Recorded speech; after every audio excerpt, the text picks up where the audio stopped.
Aku tuh lahirku di sebuah desa di Kediri. Terus aku pindah ke Jakarta 80. Kalau aku nggak setuju pop kreatif, pop ini, pop cengeng. Musik meskipun itu hanya 3 chord aja gitu ya, tetap aja itu art. Bahkan aku pernah ditawarin main film apa. Inem juga? Iya, bahasa Indonesia ae kesuwen. Apa meneh lek nesu-nesu aduh. Ya ada sih masa-masa di mana aku sempat sedih gitu. Coba kalau aku dulu nggak pindah gitu. Dan aku tahu pasti aku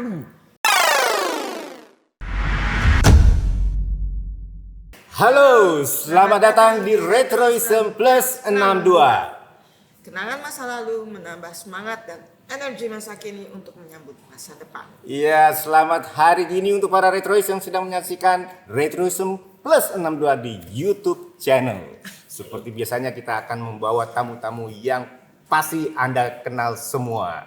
Contohnya sekarang yang kita undang dan suatu kehormatan adalah, perkenalkan Mbak. halo, nama saya Ati Sibi. Mbak Ati Sibi. Oke, tepuk tangan untuk Mbak Ati Sibi. Mbak, aku tak ganti pribadi dulu ya. Oh iya. Kurang ser kalau ngomong kalau Mbak Ati ada sesuatu yang aku mau pakai. Yo wis. Nah, ini kan cocok toh. Rasanya gimana ya? Nah, tapi kok malah ketok si api awakmu tuh timbangannya aku. Oh ya ora loh, kita kan paling seumuran ya.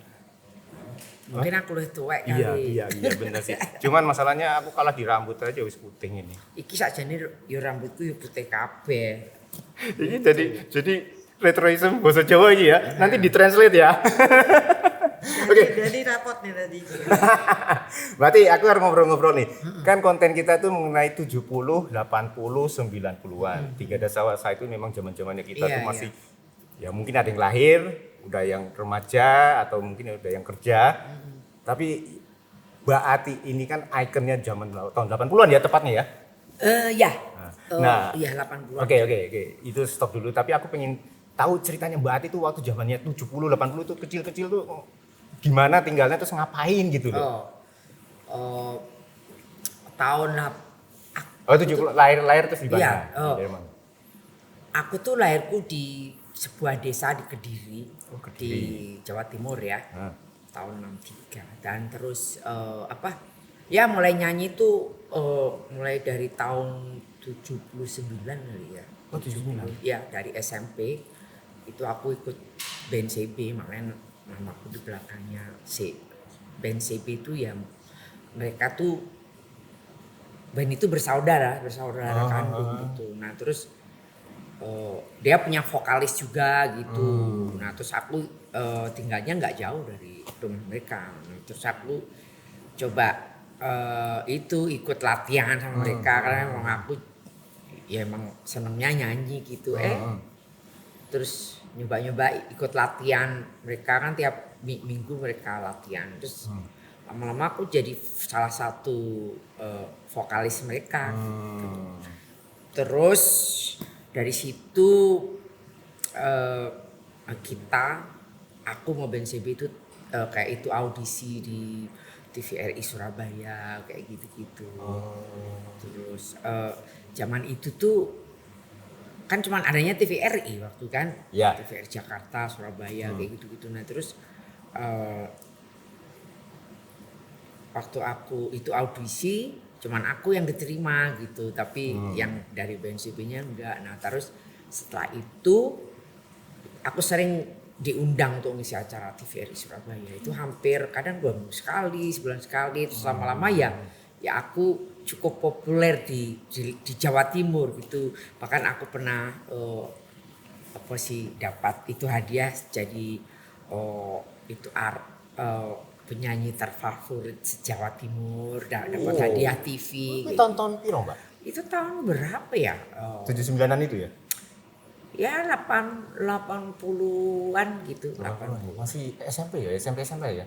Iya. SMP. Pokoknya dari mulai tahun 79 sampai 80 berapa gitu. Terus aku pindah ke Jakarta 83. Sendiri Mbak, pindah ke Jakartanya sendiri? Iya sendiri. Berdua sama adikku aku aja. Oke.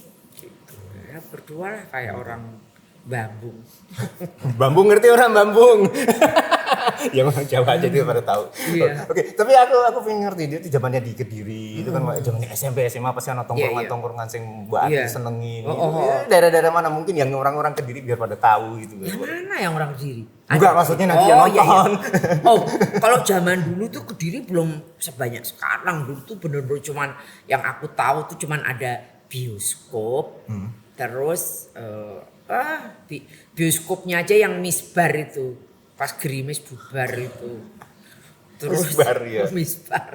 Terus apalagi nggak ada lagi. Ya paling bioskop. Apalagi ya acara paling sunatan gitu-gitu. Tapi nggak ada tempat tongkrongan tertentu Gak ya. ada. Kalau sekarang banyak. Sekarang gitu. banyak malah ya. Oh, Kediri itu salah satu kota yang itu income penduduknya termasuk salah satu yang terbaik di Indonesia kalau nggak salah. Kabupaten ya masih. Kota Madia. Kota Madia ya. Ya, karena Kediri kan di situ kan mungkin revenue terbanyak kan didapat dari gudang garam kali ya.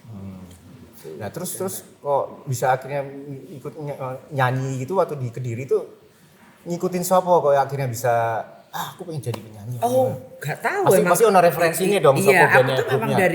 dari SD tuh nggak tahu. Kayak kalau ngelihat itu orang nyanyi itu sedang, padahal waktu itu kan hidupku ya pas-pasan lah sama ibuku kan. Ibuku maksudnya nggak ada suaminya pergi kayak gitu, terus jadi aku cuma sama ibuku aja. Ibuku single parent gitu, terus aku anak yang pertama kan. Nah terus jadi kita nggak punya radio atau tape player, nggak punya. Jadi aku nggak pernah dengerin musik, tapi nggak tahu kenapa aku seneng nyanyi gitu. Tapi sepertinya ibuku juga seneng nyanyi sih. Tapi kan masih bersenandung ngapa niruin siapa waktu itu enggak ya? Enggak. Jadi waktu SD itu SD kelas berapa ya, 2 gitu di Blitar waktu itu aku ikut ibuku. Nah terus ada itu perlombaan festival menyanyi anak-anak itu SD. Lagunya Aku ikut aja. Lagunya apa gue? Lagunya apa ya? Bintang Kejora gitu-gitulah. Gitu-gitu deh lagu zaman itu. Terus masuk final tapi nggak menang kayak gitu. Tapi aku udah berani. Gitu. Padahal nggak ada support system. Yang aku tinggalnya sama ibuku aja, dan kita hidupnya sangat biasa, pas-pasan, nggak punya radio, nggak punya apa. Jadi ya memang nggak ada perangkat yang bisa mendukung kesukaanku nyanyi gitu. Jadi ya aku memang penyanyi yang ya natural aja, yang lahir dari karena senang menyanyi. Nah terus waktu ikut band CB itu lagu-lagunya apa dibawain di sana? Oh, waktu itu lagu-lagu zaman dulu, lagu-lagu rock dulu. Ya kita bawain Led Zeppelin gitu. Led Zeppelin. Iya. Sampai tuh nyanyi. Yo rame-rame Oh, lah, rame-rame. ya gantian. Contohnya lagu apa di Led Zeppelin? Black Dog gitu. Black Dog. Itu zaman Iya. dulu kan emang The Purple. The Purple gitu. iya. Smoke on the Water. Ya gitu. Tapi aku nggak nyanyi yang lagu-lagu rocknya yang itu. Aku lebih banyak nyanyi lagu kayak lagu-lagu Prambors zaman dulu. Pemenang lagu-lagu Prambors. JLR. Ya. JLR. Terus lagunya zaman dulu tuh kalau dulu Sylvia Sarce tuh Iya, rocknya kan iya, dia iya. jauh lebih duluan dari aku, kayak gitu lagunya. Mbak Ati kan tadi cerita pindah ke Jakarta ya, berdua sama adik. Itu waktu dari Kediri ke Jakarta itu ada culture shock gitu nggak sih, dari Kediri terus ke Jakarta, kota yang Iya. Mungkin karena aku masih muda sekali ya, baru lulus SMA gitu langsung ke sini, karena memang sebelum rekaman maksudnya nasional lah ibaratnya, waktu itu di Jakarta kan ibaratnya bisa resonate ke seluruh Indonesia kayak gitu. Nah waktu aku sempat rekaman dulu di wilayah Jawa Timur, Surabaya. Jadi waktu itu juga ada produser recording producer gitu. Waktu itu aku inget banget ya, studionya di Pasar Atom Surabaya. Nah aku sempat rekaman tuh lagu-lagunya bekas Jamal Mirdad, waktu itu lagi top kan dia, lagu-lagunya Arianto. Jadi aku bawain aja. Jadi untuk aku yang penting perasaanku waktu itu, waduh keren yo, aku diminta rekaman gitu, walaupun itu beredarnya di Jawa Timur aja gitu kan, seneng banget. Terus habis itu produsernya yang di Surabaya tuh dia kerja sama Arianto kan di Jakarta waktu itu, di Haji Nawi situ Arianto. Ya udah dia minta aku rekaman situ, terus aku diminta ke Jakarta. Jadi kalau rekaman itu 3 bulan ya aku tidurku di rumahnya Pak Arianto. Di situ ada, aku ingat banget, ada Jamal Mirdad, ada itu Endang Estorina gitu-gitu. Jadi zaman-zaman itulah. Terus ya udah dari situ kan, jadi aku mengawali di musik itu rekaman tuh dari lagu-lagu yang sangat pop music banget gitu ya, kayak Arianto itu Harapan. Pada saat itu kan sangat booming kan. Iya, betul. Nah, jadi untuk aku waduh bangga banget gitu, aku bisa nyanyi lagu-lagunya Om Arianto gitu kan waktu itu. Ya udah rekaman 1 kali sama Om Arianto, terus tiba-tiba ada yang nawarin aku di Purnama Record itu, terus lagunya Risau itu yang akhirnya Iya itu hits pertamanya Mbak Ati ya, itu ya, itu Risau.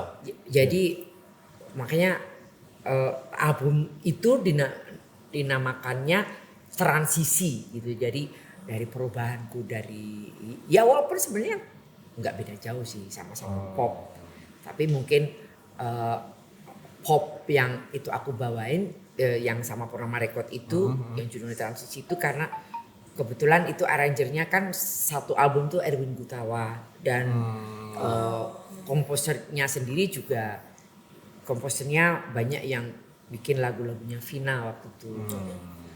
Kan Vina lagi hit banget lagu-lagunya. Jadi aku merasa aduh bangga banget gitu, banyak cinta lagu yang menciptakan lagu-lagunya Vina waktu itu gitu kan.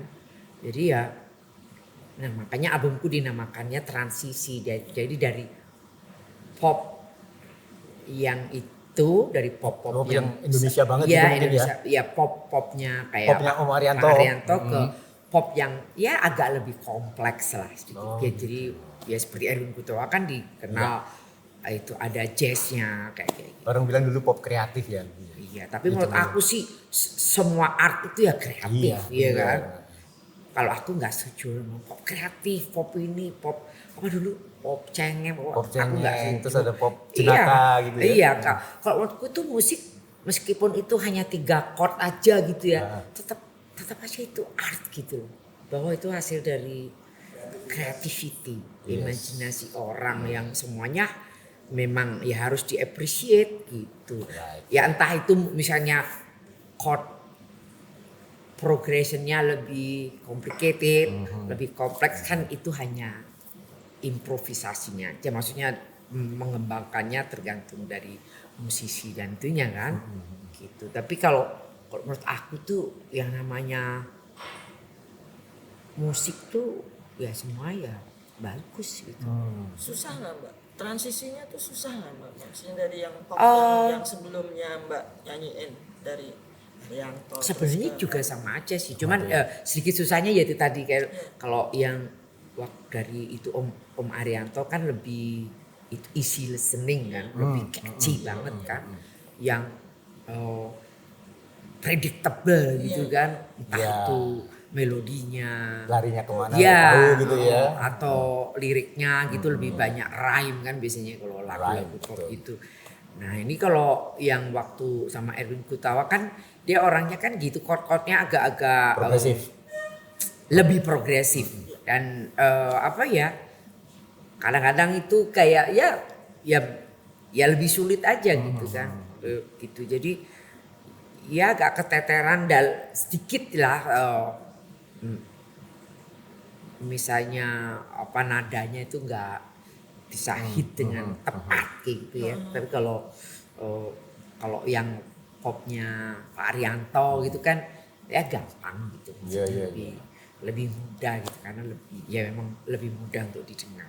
Tapi untuk Mbak Ati sendiri sebenarnya di album transisi ini Itu yang aku mau. ya memang itu menemukan Itu, jati iya. diri Iya, betul. Mbak ya di situ ya. Ya kadang-kadang kan Oke. kan kadang-kadang kita untuk menemukan bukan menemukan diri kita sendiri itu kan kadang-kadang kita perlu Proses. kesana kesini ya proses melalui pencarian yang nggak kita sadari terus akhirnya wah ternyata memang di sini gitu. Gitu ya. Nah di situ mulai album transisi itu aku bukan merasa menemukan diriku sendiri tapi Cocok lah. ya itulah yang aku mau, musik seperti itulah yang aku mau. Iya iya iya. Itu kayak waktu sama Mas Erwin Gutawa itu Mbak Ati itu yang memilih lagu atau Mas Erwin langsung ngasih nih lagu ini nyanyi ini lagu ini gitu. Zaman itu karena aku kan ya termasuk sangat pendatang baru kan dari kota kecil. Jadi aku lebih mendengarkan mereka gitu, mendengarkan produsernya, musisiannya, komposer dan arrangernya. Jadi aku lebih banyak mendengarkan mereka terus ya selama aku bisa nyanyiin aku nyanyiin aja. Jadi waktu itu enggak ada suka atau enggak suka enggak ada. Dan aku percaya bahwa itu Erwin Gutawa itu taste-nya pasti bagus gitu. Jadi aku percaya. Cuman zamannya waktu ikut sama Om Arianto itu sempat bikin album juga ya padahal. Sempet yang judul lagunya itu apa angsa-angsa putih nggak apa mandi-mandi pagi gitu lagunya.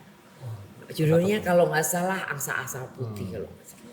Tapi nembus hits enggak ya?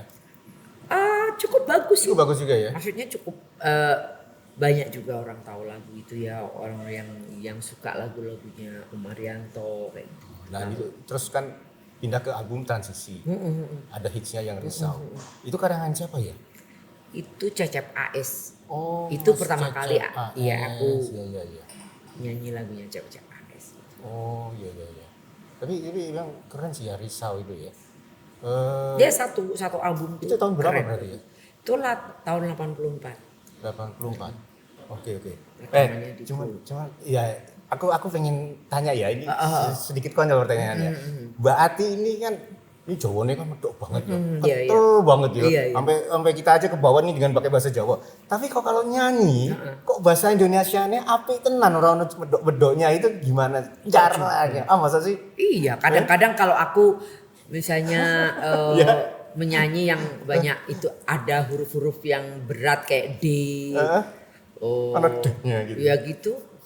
Terasa sih. Oh, masa sih? Jawa iya, ada huruf D, huruf B yang gitu-gitu. Terasa Jawa banget. Tapi pernah dalam album itu ada yang lagu khusus pakai bahasa Jawanya? Enggak ada. Enggak ada ya? Risau. Ya itu dari karyanya Mas Cecep AS itu tahun 84-an ya. Nah dari situ akhirnya bergulir terus Mbak Ati dapat jawab apa segala macam. Setelah itu apa tuh? Hitsnya? Atau sempat masuk band lagi nggak waktu itu? Enggak, tapi Enggak, waktu tetap itu solo ya? Enggak, setelah itu aku lama nggak balik ke Kediri. Nah, setelah itu album transisi dengan lagu di show itu, terus aku pindah ke Jackson Record. Oh, yang Jadi, tadinya Purnama sekarang Jackson ya? Oh, terus kan waktu itu artis-artisnya Jackson Record kan banyak yang top tuh waktu itu Utha Likumahua, Vina, Ikang Fauji, Adi MS, sama apa lagi ya? Dian Permana Putra kayak gitu. Wah, aku merasa tersanjung banget dilamar Jackson kan. Waduh gila mereka mau ya udah aku bikin satu album mereka. Oh iya album apa gitu? Judulnya Suka-Suka. Oh suka-suka itu ya hits juga ya? Aku suka dan nah itu. Model-modelnya lagunya kayak Madonna itu ya? Iya, Apa sih iya. ya? Kan lagi top-topnya. Iya. Nah itu arrangernya Adi MS. Adi MS juga waktu itu lagi booming juga lah. Malah lebih duluan Adi MS. Setelah Adi MS bikin Vina kan, dia populer banget gitu. Oke. Erwin belum populer waktu itu gitu. Nah terus itu setelah itu tapi ada juga aku dibikin di satu album suka-suka itu ada Billy Budiarjo juga yang itu arrangernya. Jadi beruntung juga lah itu kan dia orangnya brilian tuh Billy Budiarjo. Nah terus ya udah setelah itu aku cuma satu album terus aku pindah ke Musika. Oh, oke. Tapi Musika bukan sama Musika langsung. Oh, jadi sama Mas Handi. Handi itu suaminya Ibu Acin yang sekarang pegang Musika. Iya, iya. Jadi dulu dia namanya Hema Gita, terus Hema Gita jadi Warner. Oh, jadi Warner itu ya. Itu di situ. Jadi aku lebih banyak itu albumku tuh sama Mas Handi tuh Warner. Waktu itu. Ya antara Warner kadang Musika aku juga bingung yang mana mau Musika yang mana ya karena mereka kan Saking banyaknya udah ya. Terus ada yang lagunya AKH itu yang mana? apa? Oh AKH. ya, Ah. itu Cecep juga itu. Itu Cecep. Iya, Itu udah di Purnama. Agak lebih rock enggak itu? Agak lebih rock ya. Itu Musika juga Mas Musika Handi juga. ya. Nah, tadi kan terlintas ngomong masalah rock ya. Banyak yang mencap Mbak Ati Sibbini sebagai lady rocker. Bener kan? Ya dulu Nah, tuh. dulu ya, kan? zaman tahun 80-an tuh kan ada Nicky Astria, terus ya ada Anggun juga ya. Ya. Anggun, Bangkit Sanjaya, yang gitu-gitu, Ikang Fauji. Iya. Ya dulu tuh kalau ada yang nyanyi agak tinggi teriak-teriak sedikit dibilangnya wah rock gitu. Gimana gue pas yang teriak-teriak itu? Ya kan zaman dulu tuh memang kalau penyanyi lebih dikagumi kalau punya suara tinggi kan. Semakin kamu bisa nyanyi dengan nada yang tinggi, wah langsung wah lady rocker kayak gitu. Tapi kalau aku lihat kenapa dibilang lady rocker bukan karena masalah nyanyinya tinggi aja deh Mbak. Aku ngeliatnya Mbak Ati itu kalau udah nyanyi geraknya dinamis, joget-joget terus gini. Iya. Mungkin ya kalau aku lihat sih seperti itu. Jumpalitan enggak ya? Belum. Ada ya? Penjalitannya setelah tua aja dulu nggak berani jumpalitan. Ya apa karena gitu ya? Apa yang dibilang dinamis terus gerak-gerak gitu? Mungkin juga ada lady itunya rocker. juga, iya. Ya ada itunya juga. Padahal kalau dibanding lagu-laguku dengan lagu-lagunya Anggun, Nicky apa itu ya sebenarnya ya berbeda gitu. Lagu-laguku kan lebih ke pop apa ya tadi itu yang pop yang lebih mungkin agak Pop ada rock. jazzy-nya kayak gitu. Pop rock lah, Pop rock.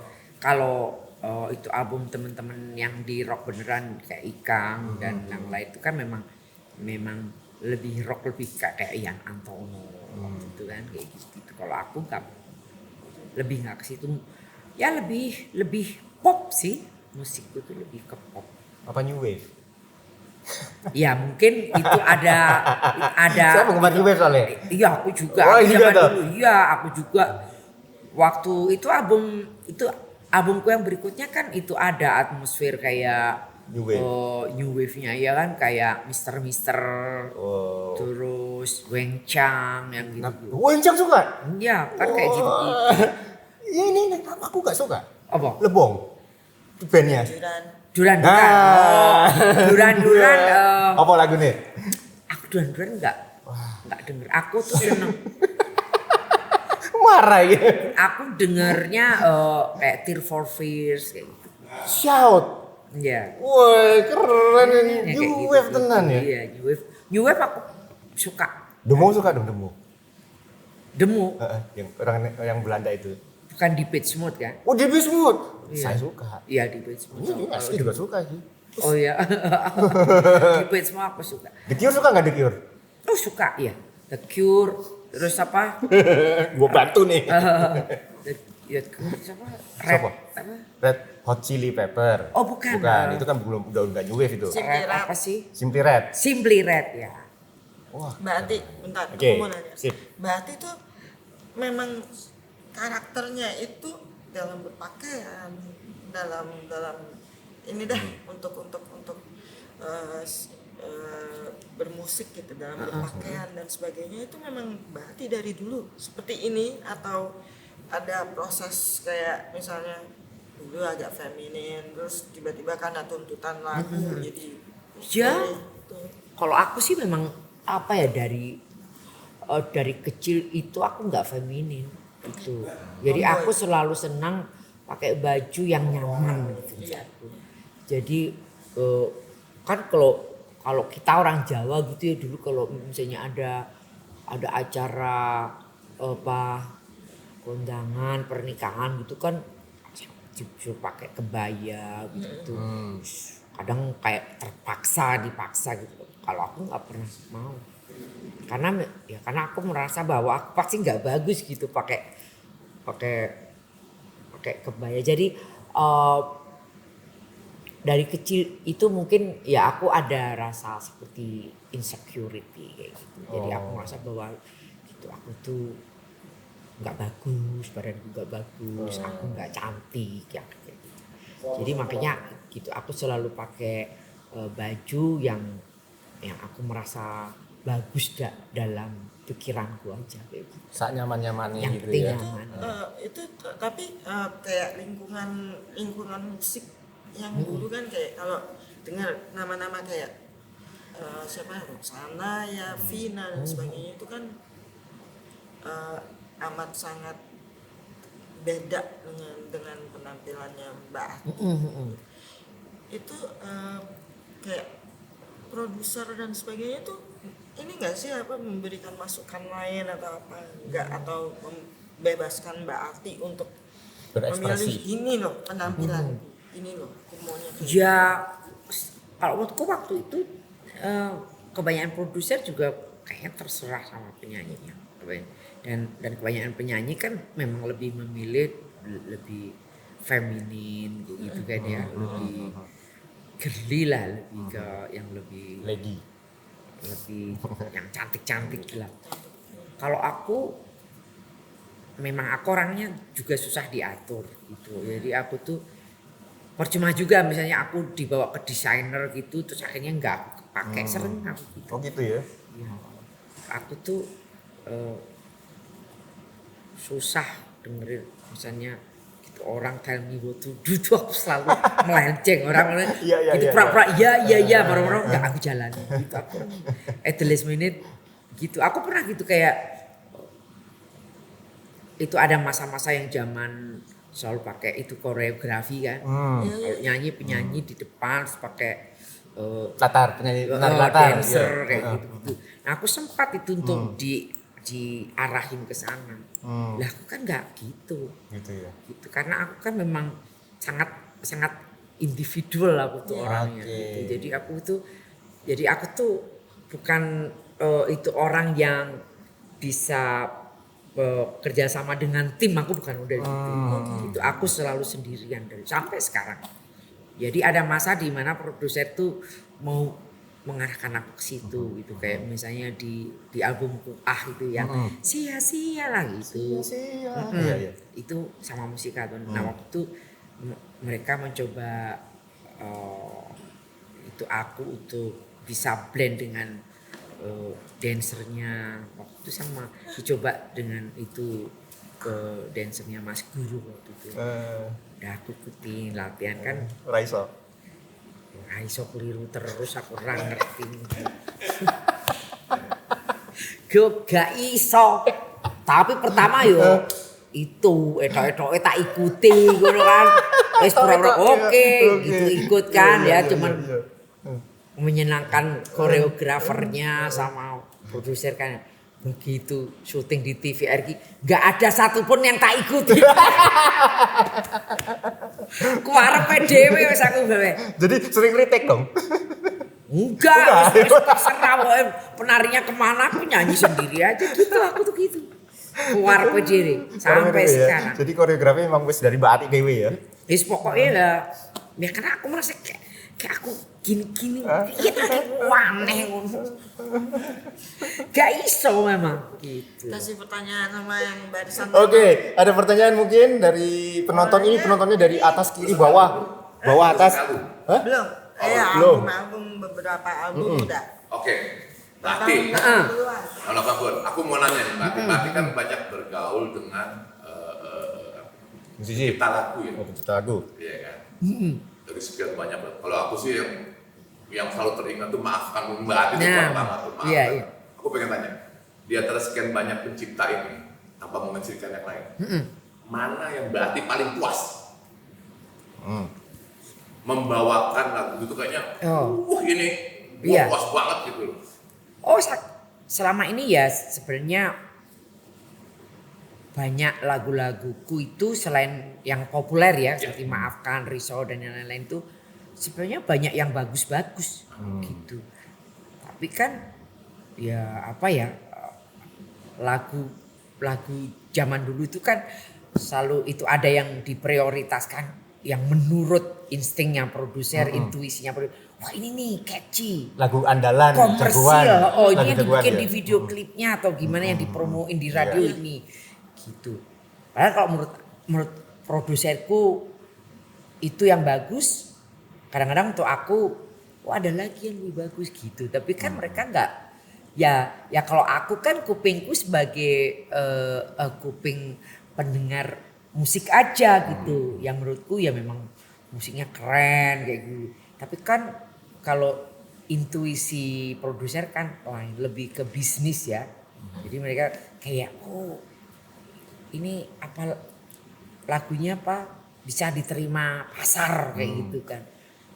Nah jadi ya kan kita nggak bisa berbuat apa-apa. Padahal misalnya selain lagu Riso ada lagi sebenarnya lagu-lagu yang bagus gitu. Tapi ya produsen yang nggak ada salahnya. Tapi ya memang ternyata prediksi mereka banyak benernya gitu, bahwa lagu itu emang catchy, lebih apa, kayak lebih mudah gitu didengar, lebih mudah diingat liriknya atau apa kayak Risau gitu kan, gitu. Jadi ya dari semua laguku itu, kalau di antara lagu-laguku yang cukup populer ya itu yang ya hampir semuanya aku favorit sih. Ya maksudnya rata-rata itu selalu aku bawain di konserku gitu. Tapi yang paling aku favorit ya laguku Kau di Mana itu. Oke. Lagunya Adi Adrian Club Project. Kau di Mana itu daerah 90-an kalau salah ya. Sama Terserah Boy. Oh Terserah Boy. Iya Terserah Boy. Aku sih Iya, mau paling kayaknya kalau catchy banget kalau Mbak Ati bawain lagu Terserah Boy itu. Aku seneng upbeatnya soalnya. Oh iya. Ya tenang tekan-tekan Iya, ada bassnya iya, gimana iya, gitu. Mungkin ada pertanyaan lagi? Lagi, belum puas. Iya belum puas ini belum puas. Puas kan? Iya. Dari sekian lagu hits itu, ada nggak ikut campurin Mbak Ati dalam penciptaan lagu itu? Misal apa terima jadi begitu aja, ada nggak Mbak Ati terlibat banyak? Pokoknya setelah beberapa album itu lumayan gitu, aku punya ini sedikit bergain power gitu ya. Bahwa nggak bisa dong gitu. Aku juga punya Andil. taste musik sendiri gitu, yang juga ya kita mesti kompromi juga kan, mesti di tengah-tengah gitu.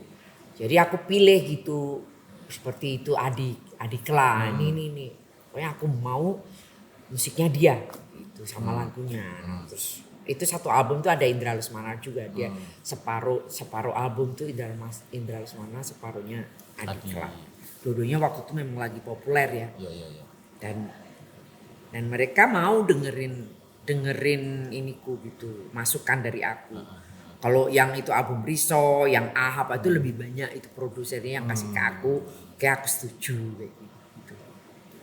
Tapi setelah itu album itu di situ aku mulai ya ada kontribusi lah untuk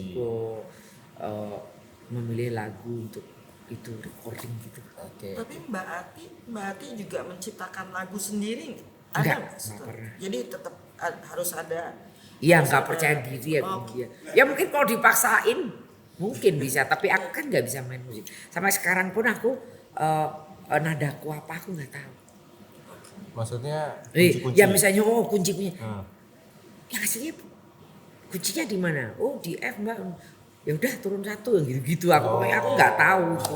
Oh no ya. Rai 11 wes pokoknya. Puas. Aku tertarik dengan apa si Boy tadi? Terserah boy. Terserah Boy, kan itu favoritnya Mbak Ati. Itu Iya. favoritnya aku, tapi selain lagunya, Heeh. gayanya Mbak Ati nyanyiin itu tuh. Aku tertarik banget dengan rambut tuh. Oh. Begini, terus aku tertarik, teringat terus Mbak Ati tuh Iya, iya. nyanyi itu tuh. Sampai copot Iya, ndase. itu mau coba. Itu diarahin orang atau emang Enggak, emang inisiatif Mbak Ati aja? memang aku pecicilan gitu. Apa mau diperagakan? Kalau diperagakan aku tak penari lantarnya. Loh, jangan salah, semakin tua aku lebih gitu lagi. Nah, loh. Tadi kita ngomong masa terserah boy ya. Heeh. Ya itu tahun berarti kan akhir Tahun 8 berapa gitu deh terserah boy itu. terserah boy tahun 80. Oke, itu tapi yang kalau terserah boy itu siapa yang 89 kalau nggak salah. Karena 89 kan ya? itu album Kuriso aja 84. jauh ya? Ya jauh. Pisau terus yang terserah boy. Ya terserah boy itu sekitar 88 gitulah, 88 89. Mbak Ati dulu waktu zamannya Mbak Ati dulu itu ketika mulai merintis menjadi penyanyi yang lebih serius itu konser-konser di mana-mana nggak sih Mbak? Atau Waktu hanya dulu? waktu tahun Oh iya iya. 80-an itu. Tapi zaman dulu kan masih jarang kayak sekarang kan banyak solo konser gitu. Kalau dulu enggak. Biasanya kalau ada show gitu ya rame-rame gitu. Paling enggak ada 3 penyanyi kayak gitu. promo konser, promo album gitu ono ora? Oh iya, tapi biasanya di radio. Oh di radio Ya ya. gitu-gitu. Tapi kalau show gitu ke daerah-daerah ya biasanya ada beberapa penyanyi yang lain. Oh gitu ya. Enggak pernah panjang gitu konser. Maksudnya show-nya Tour gitu enggak. Oh, enggak. nggak pernah ya. Ada pengalaman seru nggak Mbak Ati? Yang paling seru waktu konser? Oh, ada fans ya? yang Ada yang gimana aneh, gitu. ada yang hafal. Suasana mencekam mungkin apa gimana? Nah, yang mencekam. Ya, kapan sering. gitu. Semua rata-rata itu sampai sekarang pun itu selalu mencekam tuh aku. Oh gitu. Iya, walaupun udah ribuan kali menyanyi tuh selalu nervous itu selalu. Bukan berarti terus demam panggung gitu ora atau ya? Enggak, tapi menurut aku itu sangat normal ya. Kalau menurut aku siapapun itu politikus terkenal pun kalau mau speech depan kongres atau gimana kayak Obama ya pasti juga ada lah, ada perasaan nervous sebelum itu. Tapi setelah udah Kebaca. menjalani itu ya biasa aja. Biasa aja Los ya. Tapi begitu menunggu itu loh, menunggu dipanggil, menunggu giliran itu yang bikin mau kencing lah, mau apa, perutnya mulus itu biasa. Istilahnya Mbak Ati itu membaca suasana dulu juga ya kan penonton itu. Iya, ya, gitu iya, ya. iya. Tapi pernah nggak satu konser gitu penonton pengunjungnya tuh tahu semua lirik-lirik yang Mbak Ati? Ya sampai rata-rata gimana? sampai sekarang gitu. Contohnya lagu apa itu yang paling dikenal? Hampir semua laguku mereka hafal. Luar Jadi biasa ya. seperti Maafkan, Risau, Terserah Boy, Kau Ada Di Mana itu sepanjang kemarin.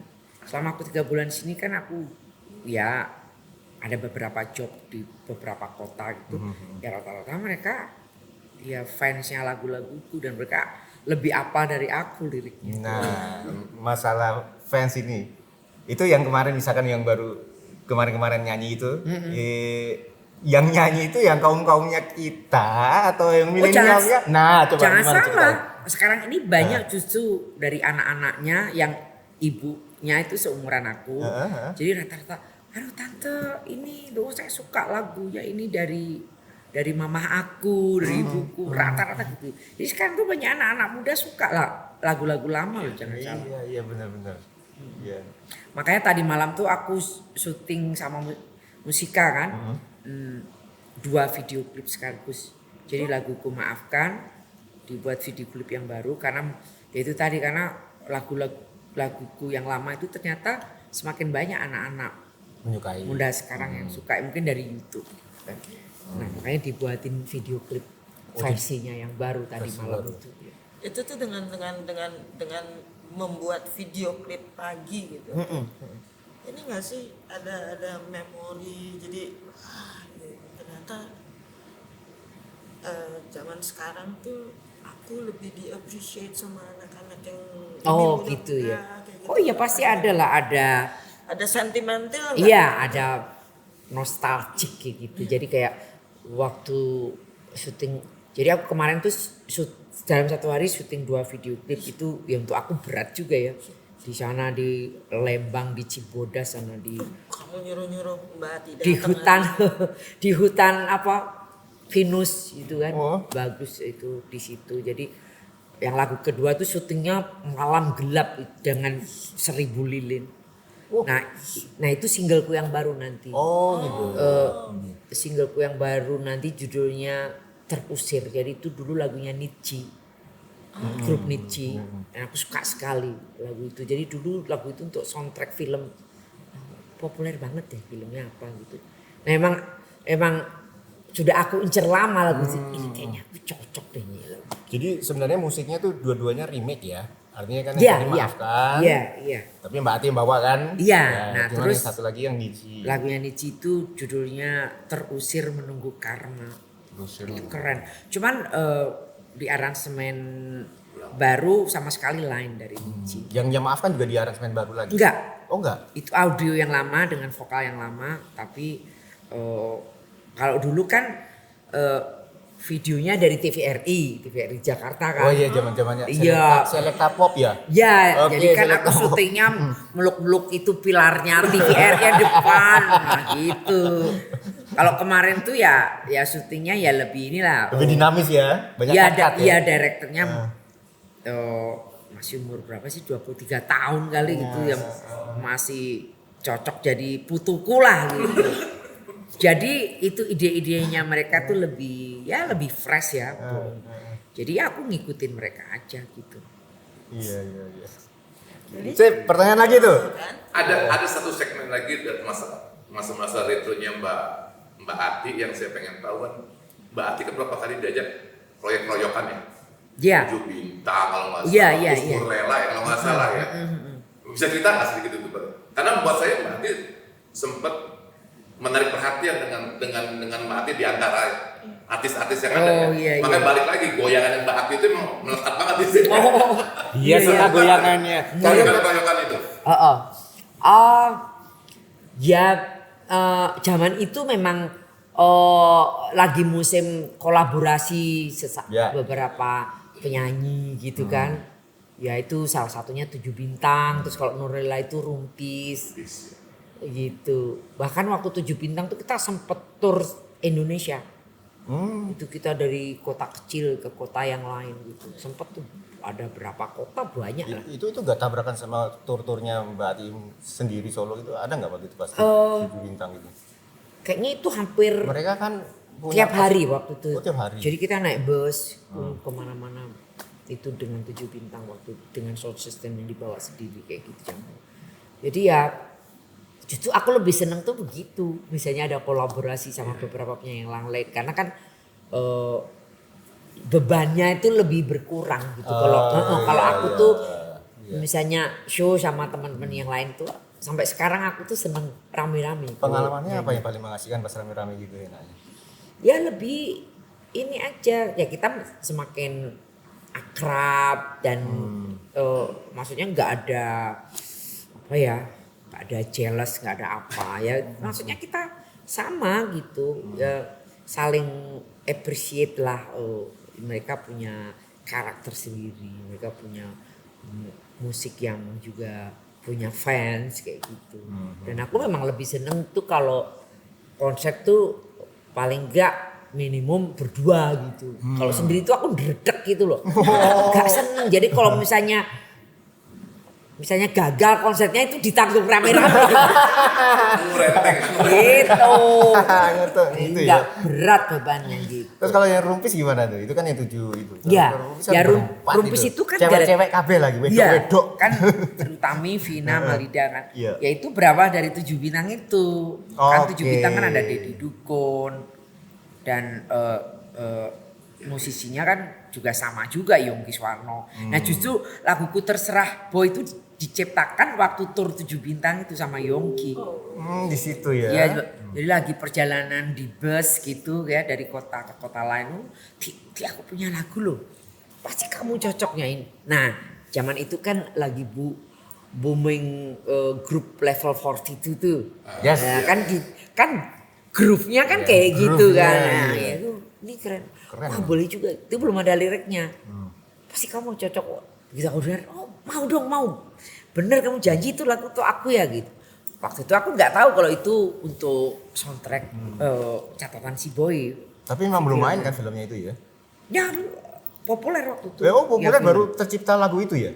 Oh jadi nggak bebarengan ya? Enggak, kan waktu itu udah ada catatan si Boy Satu, 1, oh 2. gitu. Nah, ya mungkin Udah Yongkinya siap-siap. mungkin menerima pesanan kali untuk catatan si Boy 3 gitu. Karena aku inget banget waktu sudah isi vokal Terserah Boy itu terus aku diminta Aku yang syuting merasa lagi. syuting itunya itu ya klipnya itu di rumahnya yang bikin itu siapa sutradara film terkenal dulu yang bikin Inem Pelayan Seksi itu loh siapa Iya si Ali Ya, Sahab, Ali Sahab. Nya Abbas Ya Abbas aku, iya. aku inget Iya, banget tuh dulu bahkan aku pernah ditawarin main film apa Inem juga. iya aku waduh gak cocok loh aku jadi Inem Pelayan Seksi keberapa gitu lah. Terus ya di situ jadi ternyata syuting di situ begitu filmnya selesai ternyata malah aku dibuat itu openingnya film itu. Film Catatan Si Boy 3. Aku inget banget tuh aku nonton di Chandra Kartika Chandra sana ya. Ada bioskop kan dulu situ. Ya. Nah aku nonton, waduh bangga banget. Aduh kok aku ada di film ya gitu. Waktu pembukaan filmnya itu kan Iya. ada laguku. Tapi nggak pernah main film berarti. Sampai Kenapa? saat ini nggak pernah terlibat dalam film. Nggak pernah. Sedikit pun. Sedikit pun. Figuran nggak pernah. Nggak. Numpang lewat nggak pernah. Ya itu aja yang di Terserah Boy itu. Istilahnya bukan figuran dong, cameo. Kalau nggak ada ya? Tapi pernah ditawarin gitu Ya, yang itu Terserah Boy yang itu. pelayan seksi itu apa? Tapi nggak main kan? Enggak lah. Iya aku suruh jadi Inem Pelayan Seksi. Tak bayangin aku kan enggak cocok lah. Gitu. Enggak mau. Inem rocker seksi. Udah gitu gak ada seksi-seksinya kan mesti yang seksi, yang semok gitu ya. Ini orang. Dan ini ada pertanyaan lagi kan nih? Boleh kok maju lagi ke depan. Oke, boleh. Ini Udah Mbak Ati kan mungkin sekitar tahun kurang inget ya. Kapan Mbak Ati terakhir kan? Habis itu Mbak Ati sempat menghilang kan? Yang setelah apa itu? Saya nggak tahu album terakhir, tapi Mbak Ati sempat menghilang kalau masa pindah ke Amerika ya. Ya itu pokoknya aku pindah tuh tahun 2002. 2002. Iya. 2000-an ya. Itu albumku terakhir tuh 2001. Jadi karena itu nggak sempat dipromosikan ya waktu itu yang bikin Blackboard waktu itu kan Oh, kan Blackboard. Blackboard tuh itu artis-artisnya yang top itu kan Desi Ratnasari, Iya. Yuni Shara, yang gitu-gitu kan. Nah tapi aku heran kalau mereka nawarin aku gitu. Tapi aku punya bargain power tadi itu. Oke, saya mau, tapi aku mau musiknya semua aku yang milih. Dan mereka mau, aku juga heran karena kan mereka popnya lain kan. Gitu. Ya udah, semua itu satu album itu 95% itu yang bikin musiknya Pai. Pai-nya Pai. Slang dulu kan Pai dia. Slang, ya. Itu sama Dewi itu istrinya. Jadi sebelum mereka booming kan, sebelum mereka populer banget lagu-lagunya itu mereka bikin untuk aku hampir satu album. Dan itu sama Blackboard. Jadi lagunya yang untuk dibuat video klipnya namanya Kau Selalu Benar. Keren itu satu album tuh musiknya Pai. Itu keren semua. Jadi aku ada penyesalan juga kok itu lagu itu nggak dibuat serius. Itu album tuh kenapa kok nggak dipromosikan dengan serius kayak gitu. Dan kebetulan setelah nggak berapa lama aku pindah ke Amerika. 2001 itu ya? 2002. aku pindah 2002 ke ya. Amerika, ya. 2001 itu albumnya keluar ya? Mbak Ati itu selama dalam perjalanan karirnya Mbak Ati siapa sih yang menjadi idolanya Mbak Ati sesama penyanyi gitu yang kayak kan waktu itu sempat bikin kolaborasi lah terus mulai juga pasti ngeliat dong siapa penyanyi Indonesia yang jadi wah suka bisa berharap kerjasama atau apa. Siapa Mbak? Waktu itu tuh apa ya, aku tuh hampir kalau untuk musisi di sini ya waktu itu ya itu aku mengagumi kayak Erwin Gutawa, Indra Lesmana, yang gitu-gitu pokoknya yang ya menurut aku ya waktu zaman itu top notch musician lah gitu. Mereka orang-orang yang dia di menurutku ya memang brilian gitu di itunya gitu. Nah, termasuk ya Faris RM kayak gitu. Tapi aku nggak pernah tuh terpikir apa kayak kalau mengagumi aku lebih ke musiknya gitu. Tapi kalau misalnya aku dapat influence atau sempat menginspire aku itu sepertinya nggak ada. Terutama penyanyi ya. Maksudnya aku mau nyanyinya kayak siapa? Enggak. Kalau dari barat mungkin ada? Nggak ada. Tapi malah setelah aku sudah lebih dewasa, lebih ini gitu, ya ada beberapa yang aku suka gitu. Tapi terutama ya itu artis-artis dari luar gitu, Gitu ya. bukan Kalau, Indonesia gitu. ya kalau artis dari luar contohnya siapa? Aku suka Cindy Looper suka. Oh sendiri. Selengeane podo. Iya. Malah aku Madonna itu nyanyinya suaranya nggak suka gitu, tapi aku suka itu dia memang sangat itu inovatif dan itu ada beberapa itu albumnya yang aku kagum. Sopo gitu. Cindy? Madonna. Madonna, Okay. tapi banyak juga musik dia yang enggak mewakili tasteku gitu. Tapi kalau Cindy Looper itu emang dia nyanyinya kan memang lebih Selengean. Ora. iya, selengean itu, kan? dia sangat ini banget gitu, seniman banget lah itu dia. Iya. Dan itu improve-nya kan juga dia kan itu wild gitu kan. Oh, jadi mungkin koreografinya Mbak Ati nari-nari itu juga dari Cindy Lauper mungkin ya? Ada yang diserap dari dia tuh.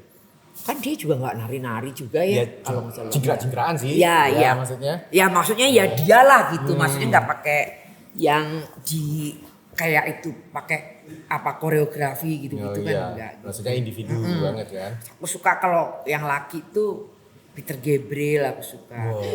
Gitu. Tapi kalau aku tuh lebih suka Peter Gabriel juga ya. Genesis iya. Genesis Oh, abis. justru kalau Genesis aku nggak terlalu suka. Aku hanya suka Peter Gabriel. Peter Gabrielnya ya. Iya. Gitu.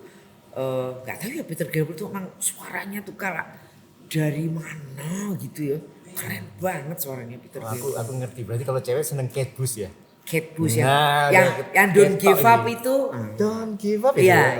Aku suka Kate Bush. Gitu. Ada yang pernah bilang katanya aku itu nyanyiku seperti agak mirip-mirip Kate Bush gitu. Dulu ada yang pernah bilang Gitu ya. gitu. Terus apa lagi ya? Ya ada beberapa tapi rata-rata itu aku memang suka musik yang justru nggak mainstream. Oh. Kayak zaman dulu tuh waktu New Wave kan, zamannya New Wave itu kan nggak, maksudnya terutama penyanyi pop itu nggak banyak denger lagu New Wave kan zaman dulu. Betul. ya pop aja gitu. Iya. Gitu. Paling denger mungkin yang populer itu kayak Richard Marx yang kayak gitu-gitu kan. Toto yang gitu-gitu. Tapi kayak Tear for Fears kayak gitu-gitu zaman dulu kan maksudnya nggak banyak orang yang tahu. Betul. Setelah itu aja setelah sekarang gitu kan orang tahu Tear for Fears. Iya. Yang kayak Mister tadi ya. Mister kayak gitu-gitu. Tapi pada zamanku itu ya nggak banyak terutama ya penyanyi perempuan ya. Tapi aku selalu denger grup-grup itu New Wave. Ya, tapi kan era-era 80-an itu memang kita kurang masukkan musik itu ya karena kita cuma punya TVRI, Iya. radio. Yang ya. nggak seperti sekarang ini Iya. kan setelah adanya sosial media gitu ada YouTube kan ya ibaratnya di politik itu musik itu lebih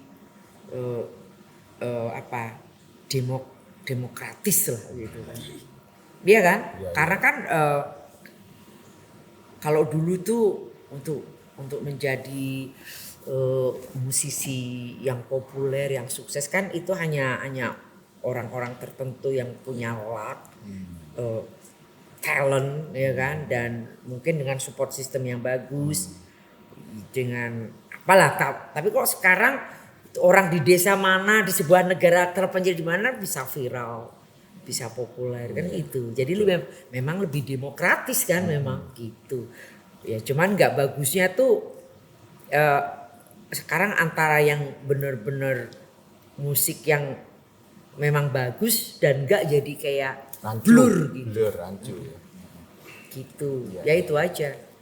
Jadi ada Oke, kalau berarti mau ngomong lagi tadi apa jadi? Jadi ya menurut aku tuh dengan itu adanya sosial sosial media tuh sebenarnya ya memang banyak advantage-nya ya, tapi banyak juga disadvantage-nya juga. Ya seperti itu tadi, itu orang tanpa skill dengan mempunyai skill untuk main instrumen gitu ya. Mereka dengan komputer mereka bisa buat lagu. Iya. Kayak gitu kan. Mbak Ati anaknya berapa? 2. Udah menjurus ke situ juga nggak? Maksudnya ada seperti ke Mbak Ati? Kan dua-duanya lahirnya itu anakku, dua-duanya perempuan, dua-duanya lahirnya di Jakarta. Dan mereka itu dari umur 4 tahun aku lesin piano, biola kayak gitu. Jadi waktu pindah itu anakku yang nomor 1 umurnya 7 tahun, yang nomor 2 3 tahun. Jadi setelah pindah ke Amerika ya aku lanjutin gitu, aku kursusin piano gitu, les piano. Sampai itu SMA ya mereka ikut itu high school orchestra kayak gitu-gitu. Tapi ya setelah mereka itu dewasa mereka nggak ada yang mau jadi musisi, nggak ada yang mau jadi penyanyi gitu. Padahal mereka bisa main musik dan anakku yang nomor 2 itu bagus nyanyinya. Tapi mereka lebih senang sekolah aja, kerja biasa. Perempuan semua ya? Perempuan. Oke. Di mana ada Amerikanya? Aku tuh di dekat Philadelphia. Tepatnya? Philadelphia negara bagiannya ya? Philadelphia kotanya. Oh, kotanya ya. Itu Pennsylvania, itu Oh, negara bagian. Oh, di Philadelphia. Oke. Mbak Ati di Amerika nggak mencoba untuk Nyanyi. bikin rekaman? Oh dulu. Ya harusnya kalau mau dicoba ya mesti waktu baru pindah itu kan aku masih lumayan muda ya, masih 30 berapa gitu. Tapi kan ya nggak kepikiran karena memang aku nggak pernah mengira bahwa aku akan pindah ke negara lain gitu, nggak pernah terpikir gitu. Jadi kayak ya shock juga seperti yang kamu bilang, ada culture shock dari Kediri ke Jakarta kayak gitu. Itu lebih parah lagi gitu. Kalau yang culture shock dari Sini ke Amerika? dari Kediri ke Jakarta bukan culture shock sih, apa ya? Urban shock. Apa? Urban shock. Urban shock. Ya. Urban shock ya benar. Gitu. Kalau di Kediri kan dengan Transisi hidup yang pas-pasan, kita tetap bisa makan, tetap bisa itu gitu ya. Maksudnya aku tetap bisa ngeband gitu. Di Jakarta kan gila kan, kamu mesti menjadi seseorang untuk bisa blend dengan itu. Kayak gitu kan. Di Amerika nggak ada keinginan untuk menjadi seseorang. Enggak pernah kebayang. Jadi mungkin karena aku juga nggak terlalu ambisius gitu. Jadi karena aku tahu bahwa ya aku hanya bisa menyanyi di Indonesia gitu. Jadi apa nggak ada perasaan apa ya gitu. Gimana aku nggak iso bahasa Inggris, aku nyanyi apa lagu-lagu bahasa Inggris di Amerika, ya nggak mungkin lah gitu perasaanku waktu itu. Gitu. Tapi sempat di Amerika mungkin nyanyi. Oh kalau nyanyi, iya. Oh nyanyi ya? Masih nyanyi, ya? tapi nggak sering gitu. Tapi ya untuk orang-orang Indonesia gitu. Oh, occasionnya untuk orang-orang Indonesia. Jadi misalnya diundang KBRI gitu. Indonesian Embassy gitu, untuk Agustusan atau di Konsulat Jenderal New York kan, state kan nggak jauh dari New York.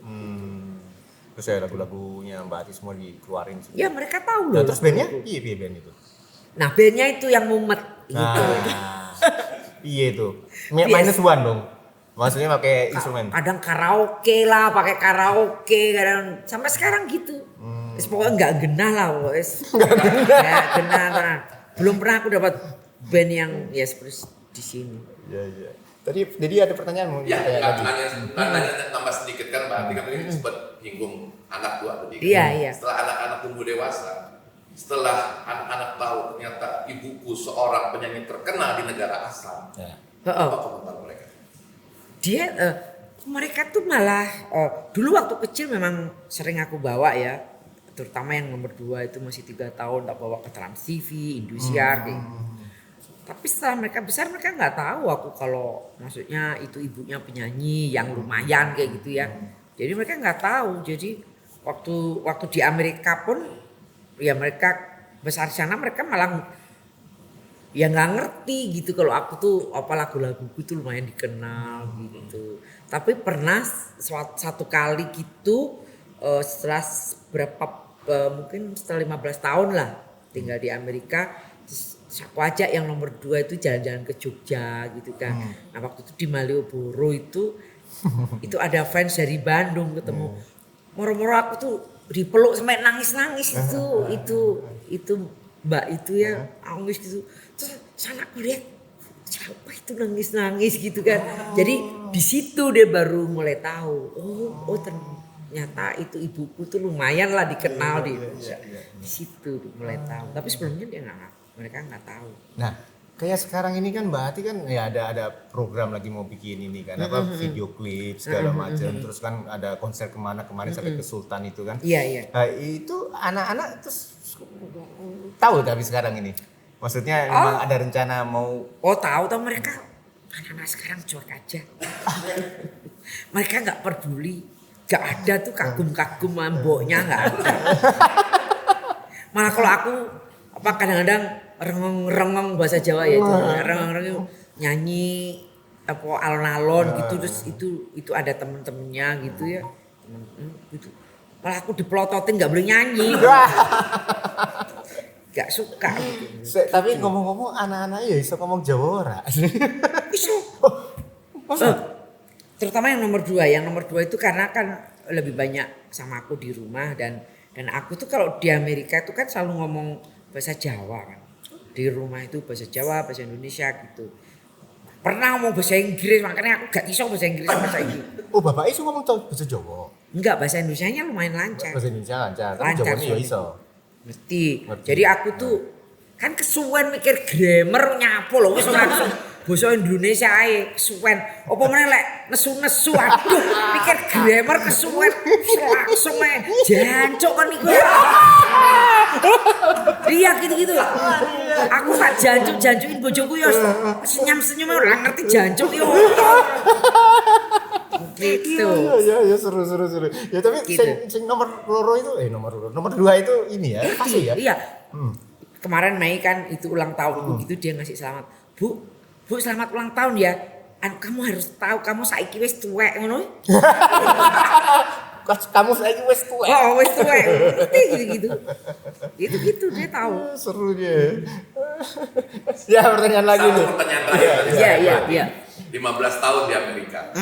Oke, pasti Mbak Ati nggak lepas untuk memperhatikan perkembangan musik di Indonesia selama 15 tahun. Kalau band baru, band muda, Mbak Ati bisa ikhlas. 15 tahun. Selama 15 tahun. Selama di Amerika. Aku hampir 22 tahun dia. 22 tahun ya, mas katakanlah 22 tahun kan. Kalau generasi band baru muncul tuh kita ikhlas. Ini masanya anak muda. Iya. Nah, kalau melihat yang seangkatan masih berkiprah, ada nggak rasa kangen? Iya, makanya. Apa yang dirasakan pada saat itu? Waktu di Amerika waktu di Amerika gitu aku misalnya masih dengar seperti Titi DJ gitu kan. Dia dari berapa decade dia masih eksis gitu ya. Gitu. Wah, itu kagum banget aku. Karena untuk menjadi seperti dia itu kan susah gitu. Berarti emang dia ya pertama ya pasti sangat talented dan dia pasti ambisius dan yang lainnya ya dia sangat itu adaptable kan. Dia bisa itu adjust dari tren musik yang gimana kan, dari era yang gimana sampai sekarang dia tetap diterima kan dengan fans yang lebih muda-muda sekarang. Jadi itu sangat ya amazing tuh untuk aku seperti Titi DJ kayak gitu ya. Dan ya ada sih masa-masa di mana aku sempat sedih gitu. Ya jadi coba kalau aku dulu nggak pindah gitu. Dan aku tahu pasti aku masih bisa seperti begitu. Gitu. Ya karena aku sendiri juga ya mungkin gitu. Aku bukan itu model model itu orang yang cepat puas gitu dengan misalnya musik-musikku yang dulu risau dikenal terus aku mau begitu stick terus dengan yang kayak gitu, aku gak begitu. Dan pasti aku pengen sesuatu yang baru terus ya. Sesuatu yang baru terus di mana itu aku akhirnya dengan masih bisa diterima dengan the next generation kayak gitu, masih mau terima musikku dan lagu-laguku dan aku sebagai aku gitu loh. Kayak gitu ya, seperti Titi dan siapa lagi ya yang masih eksis tuh. Yang sekarang. Mudah-mudahan dengan kegiatan sekarang Mbak Ati udah lagi bikin video klip baru, terus bahkan album ya nanti rencananya nih ya. Album nggak tuh yang itu? Nanti? Bukan itu ya? single. Oh, single ya aja. mungkin kalau itu sukses nanti ya mungkin ada rencana kan satu dulu nanti. Kan sekarang kalau buat itu album tuh nggak seperti dulu kan. Betul. Satu single dikeluarin gitu terus lama-lama jadi satu album kan kayak gitu sekarang. Ya mudah-mudahan gitu. Cuman bonus memang bawa angin segar yang baru kan. Iya, betul, kan? iya. Tapi memang loh itu memang moodnya itu memang beda. Kalau dulu masih muda itu mental ya terutama itu kita lebih lebih tough gitu ya. Lebih tough gitu. Kalau sekarang tuh mungkin karena itu ada perasaan nothing tulus gitu ya terserah lah kamu suka nggak suka terserah. Nah itu jeleknya jadi kayak kurang inilah ya mudah menyerah gitu. Capek ya kayak tadi malam gitu kelamaan nunggu. Udah ya gini aja ya gitu. Kalau dulu kan lebih idealis gitu. Gitu. Kalau sekarang ya ini aja lah semampunya aja begitu. Apa yang Mbak Ati lakukan di Amerika kalau lagi kangen nyanyi? Ya diem aja. Semedi atau apa? Semedi ya topo neng kamar. Aku kan orangnya memang dari kecil tuh aku tuh itu introvert banget. Aku seneng menyendiri dari kecil. Makanya sampai di Amerika pun juga aku nggak punya teman. Sama itu anakku pun aku juga nggak deket. Jadi kalau anakku datang kan mereka sekarang tinggal di tempatnya sendiri. Anakku yang gede kerjanya nggak jauh dari Washington DC, kerja di daerah situ. Yang kedua satu state tapi sudah nggak sama aku gitu. Jadi kalau kadang-kadang mereka pulang ke rumah gitu aku cuman rasanya kayak basa-basi mana. Apa kabar gitu. Terus aku langsung masuk ke kamarku. Males ngobrol. Padahal itu sama anak sendiri apalagi sama temen. Itu aku gitu. Dari aku muda gitu. Sama keluarga aku gitu ketemu sebentar aku masuk kamar lagi gitu. Males ngobrol. Nomor 1 udah rabi? Udah belum punya putu berarti ya? Kalau di Amerika apalagi kalau rata-rata mereka mungkin apalagi anak-anak sekarang tuh itu 40 tuh mungkin baru nikah gitu kali. Oh gitu ya. Dan usianya berapa yang nomor 1? Nomor 1 28. Udah gede juga ya. Iya. Tapi anak-anak sekarang di sini pun juga mulai begitu kan. Itu menurut aku generasi sekarang tuh lama-lama akan seperti anak-anak di negara barat gitu ya yang maksudnya kalau kita udah mulai 25 tahun udah ditanya-tanya udah menikah belum gitu, kapan menikah kan gitu kan lucu loh di Amerika anak-anak seumur gitu ditanya gitu kan udah gitu. Independen banget di sana ya. Dan aku pikir itu anak-anak muda di Indonesia pun sepertinya ada tendensi ke sana juga akhirnya. Jadi lama-lama mereka males menikah, males punya anak. Kalau mereka bisa vacation kemana aja, traveling kemana aja kan gitu anak-anak saya. Tapi lagi nggak mendapatkan pengen ngomong putu nggak? Ya lama-lama enggak lah wis mungkin wis rade putu iki ketok wis. Anak-anak sekarang kan gitu karepe dhewe. Putu tuh cucu ya, kadang ada yang nggak tahu ntar putu kok apa. Ntar dikirain kue gitu. Iya kan? Iya gitu. Ya, ada pertanyaan nih, oke, pertanyaan dari Bu Dos nih. Pertanyaan iseng.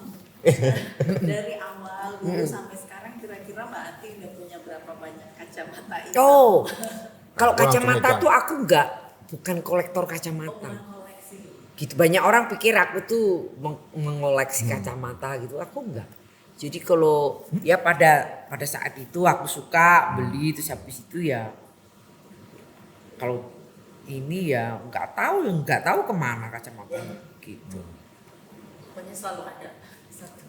Enggak sih, ada beberapa tapi enggak yang kayak banyak gitu sepertinya gitu. Aku identik dengan kacamata itu enggak begitu banget gitu.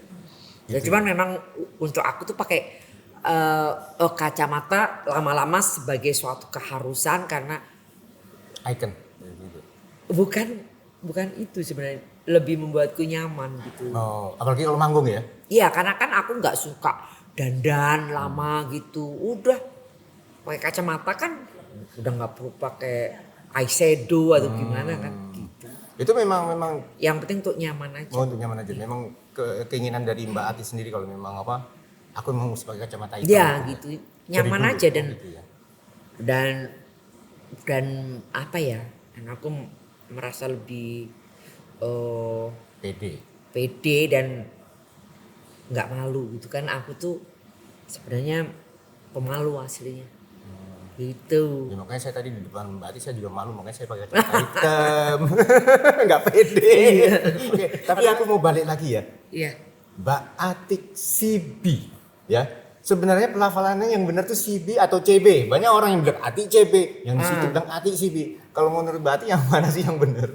Ya apa aja. Apa aja ya. Kan kalau dalam bahasa Inggris kan CB di CB. Oh itu CB gitu. Sibi kan dulu kan ada yang radio-radio Ya, Citizen gitu. Band gitu ya. Ya kalau di Kediri dulu ya band CB gitu. CB gitu. Jadi sebenarnya harusnya aslinya memang Atik CB gitu. Iya CB gitu. Cuman banyak orang terus bilang Sibi. Ya kalau aku dipanggil itu CB apa namanya? Cebret. Atik Cebret. Orang nasi ngerti. Ada orang Jawa itu ada namanya Cebret gitu. Nama anak perempuan Cebret. Tapi memang banyak orang yang terus mengira-ngira ini CB apa sih? Oh, iya, Ada iya. yang bilang kan cewek bilor gitu kan. Ada yang gitu. Terus kan pakai celana baggy kan. Iya, iya, iya. Anti celana baggy. Ya kan macam-macam Atau gitu. itu Honda CB katanya dulu. Oh, udah CB ya dulu. Iya. Klise banget nih pertanyaannya. Ada pesan nggak sih untuk calon-calon penyanyi gitu yang masih muda gitu. Maksudnya gimana? Ada saran atau untuk mereka. Aduh nggak ada ya. Wong aku aja bukan penyanyi yang bagus kok ngasih saran ke penyanyi. Lah aku kan penyanyi pas-pasan juga, masa aku ngasih nasihat ke penyanyi baru gitu. Senior mbak. Ya senior kan karena umurnya wis tua tapi ya kemampuannya kan juga belum tentu lebih bagus dari yang junior gitu.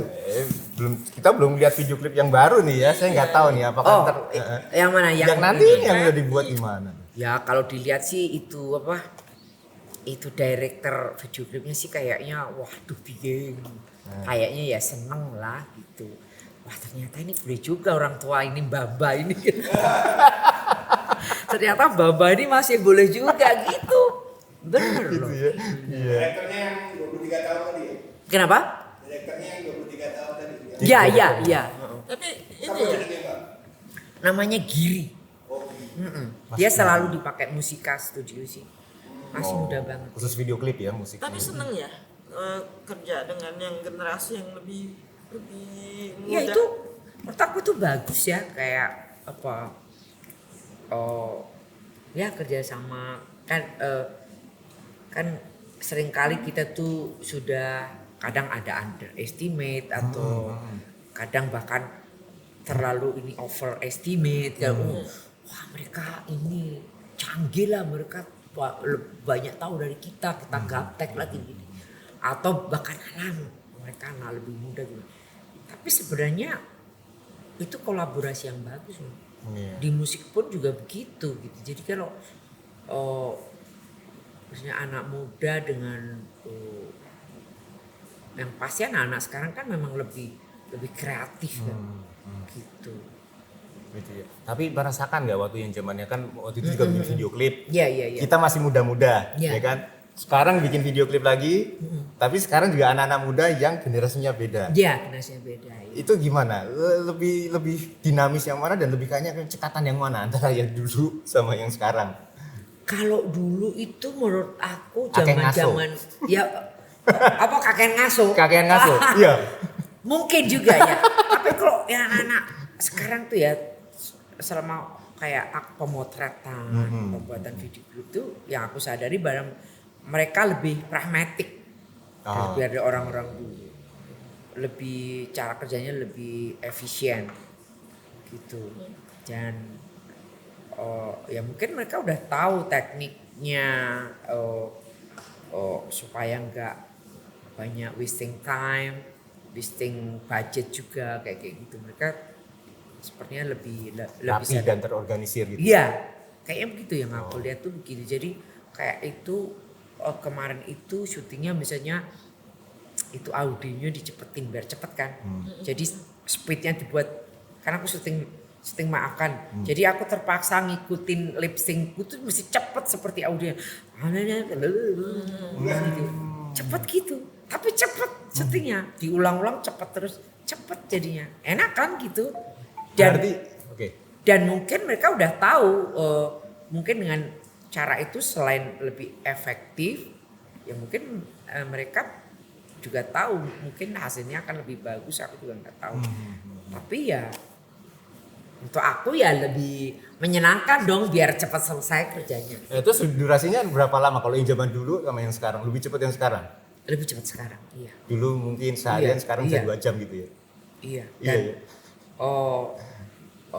ya cuman kemarin itu sampai malam Kak, karena yang lagu keduanya yang Menunggu Karma itu dibuat atmosfernya tuh di kegelapan di tengah hutan gelap, jadi memang benar-benar nunggu gelap beneran.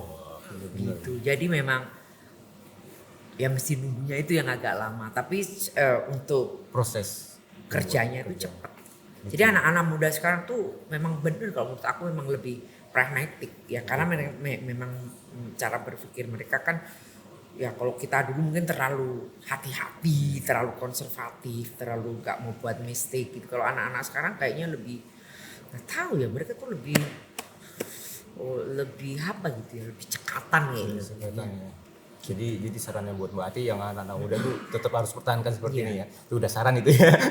Buat anak-anak mudanya sekarang. Anak-anak sekarang iya, itu kerasa loh. Iya. Misalnya aku ngadepin itu anak-anakku yang pertama kan milenial, yang kedua kan generasi Z ya.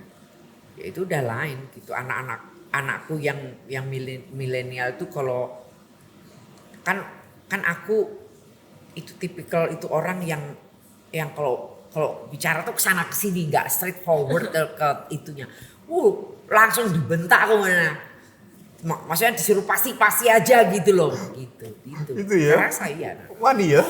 Jadi aku lama-lama tuh kayak segen gitu mbak, anak-anakku tuh kayak apa, sebelum aku buat conversation sama mereka tuh aku jadi kayak takut sendiri gitu. Gitu ibunya wedi karo anaknya. Oh anaknya lebih ngerti ngono ya pasti. Kayaknya lebih kritikal gitu mereka tuh, cara mereka berpikir gitu ya. Mereka memang lebih pragmatik memang Iya. gitu ya. Gimana Ki? Gitu. Masih ada pertanyaan lagi? Apa kayak kita? Pengen Ya, tapi waktunya ya sebenarnya Iya. banyak ya mau. Wah aku iso ngoceh terus dino sewengi sampe bengi ning kene iso ini terus aku. Iya, aku ya pengen. Walaupun aku saiki ngantuk saiki.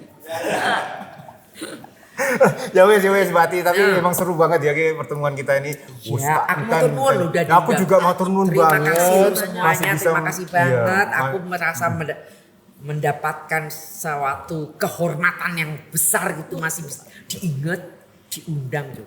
Iya. diganggu Jarang terus. loh. Oh ya, hebat ya. Ya. Persisten ya ini.